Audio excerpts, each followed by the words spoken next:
There's one last concept that I want to look at before we move on to that next module. And for that, we're going to create a new work unit. Let's call it ambiences. Going back over to our assets, I have some ambience assets here, and we're going to drag in all of these.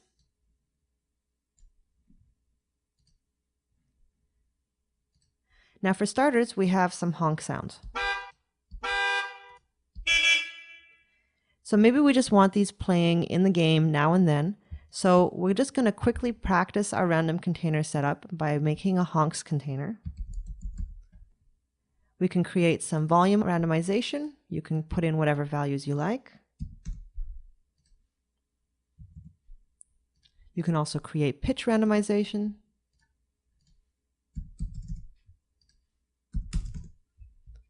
And for something like this, you could also put in a little bit of low-pass variation. Let's give it a listen.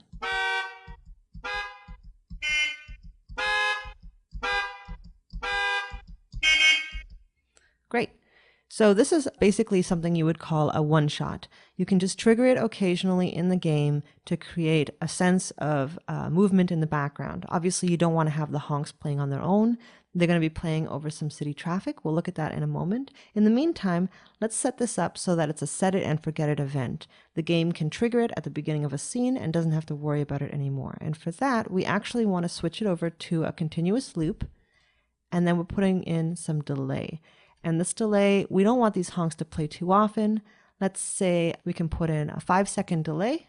And then just like anywhere else that you see this little circle, we can put a randomizer on that.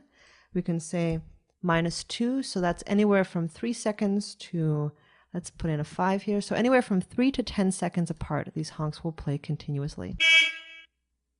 And you can see that they're still playing because the play button down here in the transport remains active.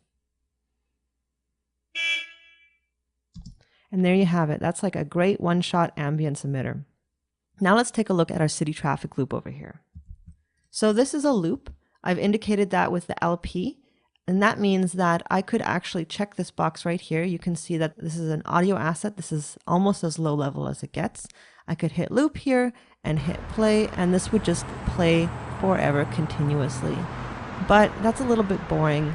And even though this loop is 30 seconds long, it could start to sound like a loop if players are in a scene for a very long time. So let's switch it up a little bit.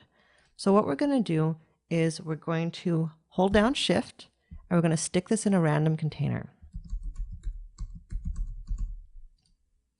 Now we're going to open this random container. We're going to take this loop, and we're going to duplicate it 3 times.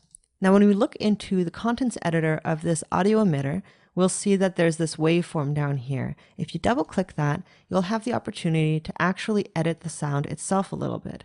So here's what we're going to do. We're going to use the selection tool to select just the first quarter or so of this file. Then we're going to grab the fade outs and the fade in at the top and slide them in just a little bit. And then we're going to do the same thing for each one of these. Now it's important to note, this is not 4 versions of the same audio file. This is in fact just one audio file that Wise is handling in different ways. This is one of the ways that you can use a single audio file or a small number of assets to have a large variety of situations covered, and using pitch and volume and effects, you can create a lot of different kinds of sounds and functionality using very few actual audio files, which is really great for limiting your RAM usage.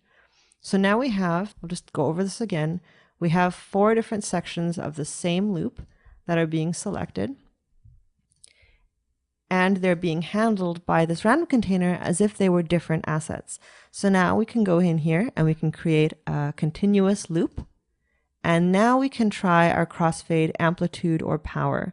So I'm going to go with amplitude, and we're going to, 1 second is probably a good place to start. Don't forget to uncheck the loop. If we don't uncheck this loop point, then this random container will select one of these and loop it incessantly. So in order to get proper functionality in the random container, we want to make sure that nothing within it is looping. So this should work really well. Let's give it a listen.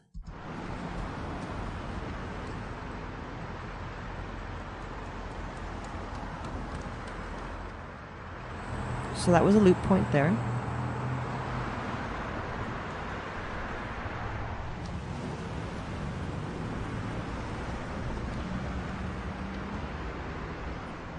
And there you go. You have something that's not going to loop as obviously. You could even break it down into smaller pieces or add more.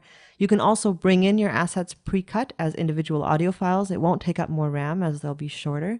But this is just one of the ways that you can create a dynamic city ambience that's just a little bit more interesting than a default looping asset. In the next module, we'll start to look at some of these concepts and how they can create much more elaborate structures.